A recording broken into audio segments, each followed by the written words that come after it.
যুক্ত ক্রিয়াযোগ, সুষুম্না, অন্তর্মুখী প্রাণায়াম, সম্ভাবী মহামুদ্রা, কপালভাতি শিখতে চাইছেন? আর আরেকটা কথা, যারা প্রাণায়াম করছো, এই যে গরম যাচ্ছে, শীত ঢুকছে, এই সময় কিন্তু ফ্লো কমবে। এই সময় কিন্তু টেনে প্রাণায়াম করতে হবে, কিন্তু এই সময়টা একটু করে দাও।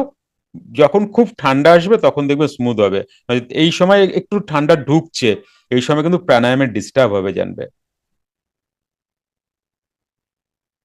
আর মন যদি 2-3 দিন ঠিকঠাক না করতে পারলো, যেটা তার টেস্টে লাগছে সেটা না করতে পারলো, পরের দিন থেকে কিন্তু ঝিমাবে, করতে চাইবে না কিন্তু। রাস্তা বলে দিতেছি, ভটকাও না কিন্তু। তুমি এটা বলতে পারবে না আমার জানা ছিল না। যাহা আত্মসাক্ষাৎকার করাইতে সক্ষম নহে, তাহা করিয়া বৃথা কালক্ষেপ করা কি প্রয়োজন। আর একটা কথা বলে আমি আবার পড়ায় ঢুকছি। এই যে প্রতি শনি রবিবার বাবার কাছে যেতাম, প্রথম প্রথম থেকে শেষ অব্দি। কেন যেতাম? প্রথমেই কি আমার ক্রিয়া একদম খুব ভালো হয়েছিল?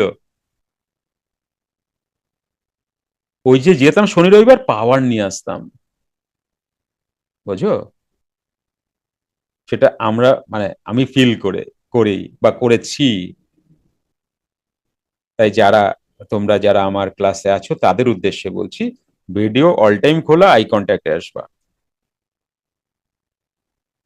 তাহলে আর ব্রেক হবে না সচরাচর। কেমন?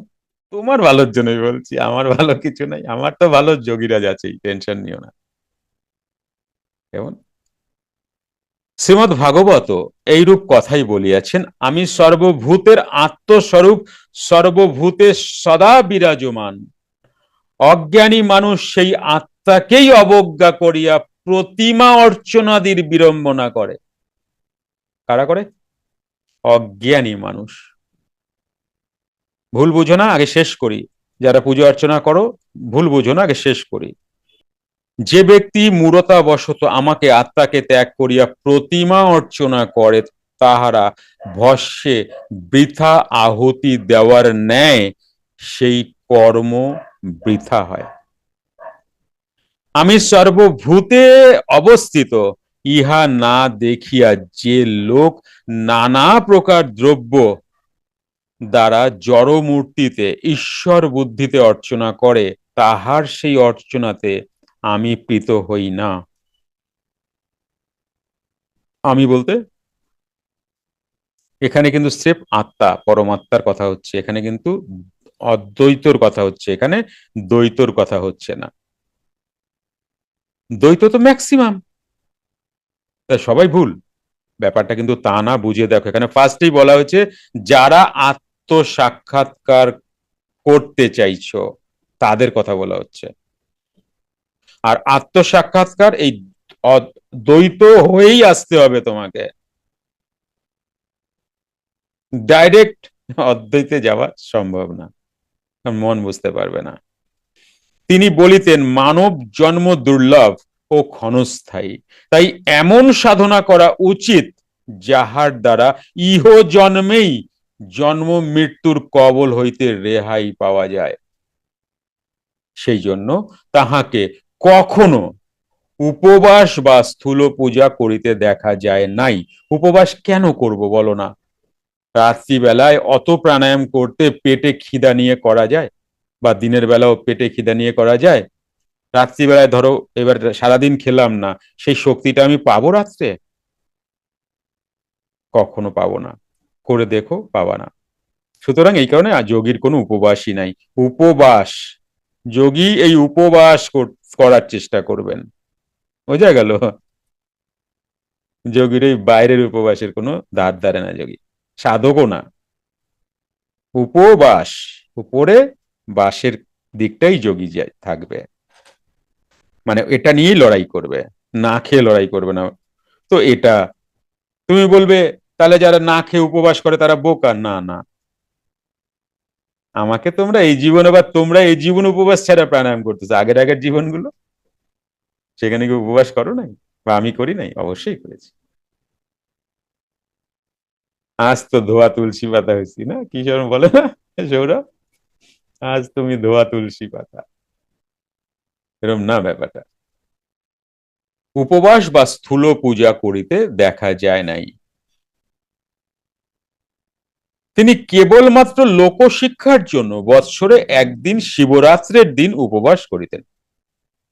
তার কি যায় আসে উপবাস, তার তো না খেলেও চলতো, তার খাদ্যের কোনো প্রয়োজনই তো ছিল না।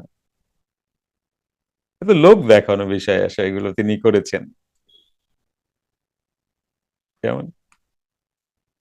আর তুমি বোঝো না, একটা জিনিস বোঝো, 9 দিন 9 রাত বিনা খায়ে বিনা পিয়ে, জল টলও কিছু না, না কিছু খেয়েছেন না জলপান করেছেন, বিনা খায়ে বিনা পিয়ে প্রেম লাগাবে, মানে পটিও নাই, ওয়াশরুমও নাই। ও, তাহলে তার কি খিদা থাকতে পারে বলো তো? আর তিনি কিন্তু শুয়ে ছিলেন না, প্রচুর লড়াই দিচ্ছেন, তাই না? কি বুঝতে পারছো? তো তার আবার খাবার উপবাসের হতে লোক দেখানো, উপবাস বোঝে না। কি বলেন মাঝে মধ্যে, কি বলেছেন দেখো না, আমি না করিলে তোমরা করিবে না, তাই করি। গীতাতে তাই বলা আছে, তুমি দেখো, তাই না? বলিতেন, আই দেখো, শিক্ষার জন্য বৎসরে একদিন শিবরাত্রের দিন উপবাস করিতেন, বলিতেন আমি যদি না করি লোকে করিবে না। আচ্ছা, এটা কেন বললো লোকে করিবে না? কারণ বহু মানুষ যোগীরাজকে শ্রদ্ধা সম্মান করেন, তারা তো কেউ আত্মদর্শন পাননি বা চান না, তাই না? তাহলে তাদের জীবনটা চলবে কিভাবে? বহু মানুষই তো প্রাণায়াম নয় জপ করছেন, তাদের জীবন চলবে কিভাবে, তাই না? বলিতেন আমি যদি না করি লোকে করিবে কেন, লোকে করিবে না। তাই বলিয়া তিনি কাঠখোট্টা নীরস যোগীও ছিলেন না, তিনি ছিলেন রাজযোগী, প্রেম ও দয়ার মূর্তির প্রতীক। তিনি বলিতেন কোন দূর দেশে 2-10 দিনের জন্য যাইতে হইলে অবশ্যই কিছু পাথেয় প্রয়োজন হয়। সেক্ষেত্রে কোথায় যাইবে, কোন জায়গায় থাকিবে, কতদিন থাকিবে, এসবই তোমার জানা, তবুও নির্দিষ্ট পাথেয় ছাড়া যাওয়া যায় না। কিন্তু যখন এই দেহ ত্যাগ করিয়া অনির্দিষ্ট কালের জন্য অজানা পথের, অনির্দিষ্ট কালের জন্য অজানা পথের উদ্দেশ্যে রওনা হইবে, তখন কত পাথের প্রয়োজন? জাগতিক কোনো বস্তুই তখন পাথেয় হইবে না। কোথায় যাই, কোথায় যাইতে হইবে, কতদিন সেই অজানা প্রদেশে থাকিতে হইবে, কিছুই তো জানা নাই।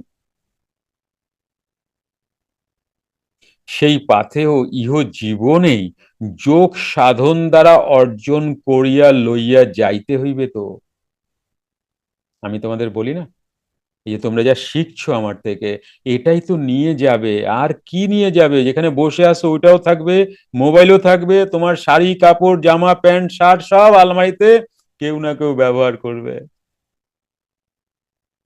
আর তোমার টাকা, ওইটাও কেউ না কেউ। অথচ তুমি টাকা রাখবা। কেন আমি গুরুজির টাকা দিয়ে শিখবো প্রাণায়াম? নিয়ে যাবা, কোনটা নিয়ে যাবা? গুরুজি দিয়া যা শিখবা বা তোমার গুরু দিয়া তুমি যা শিখবা সেটাই নিয়ে যাবা। মানে ব্যাপারটা দুই দিকেই, তোমার গুরু হোক আর এই গুরু হোক, যে কোনো গুরুরে দিতেই লাগবে। কেন জানো? এ পৃথিবীর নিয়ম হচ্ছে পে করো, এক নয় অর্থ আর এক নয় টাইম, তোমাকে পে করতেই হবে সব কিছুর জন্য। পে করলেই তুমি ওটা তোমার বৈধতা আসছে জানবে, বুঝতে পারছো? অনেকে বলো বাবা মা শ্রাদ্ধে, আরে বাবা মা শ্রাদ্ধে দাও, চাইছে দাও, কখন না করো না। একটা বই কিনতে গিয়েও পে করতে হবে, তাই না? তুমি একটা কোনো তোমার ছেলের জন্য যদি মাস্টার রাখো, তাকেও মাসের শেষে পে করতে হবে। জ্ঞান পয়সা দিয়ে নেবে সবসময়, কারণ এটা তোমাকে সমস্ত এই পৃথিবীতে যা যা তুমি নিচ্ছ সমস্ত পে করে নিচ্ছ। পে করতে কখনো পিছপা হবে না। যুক্ত ক্রিয়াযোগ, সুষুম্না অন্তর্মুখী প্রাণায়াম, সম্ভাবী মহামুদ্রা, কপালভাতি শিখতে চাইছেন? প্রতি সপ্তাহে মঙ্গল, বুধ ও বৃহস্পতিবার রাত ৮টা থেকে ৯টা অবধি জুম অনলাইনে নিজের বাড়ি বসেই শিখতে পারবেন। যোগাযোগ জ্ঞানী গুরু কমিউনিটি। Phone number 9903680146।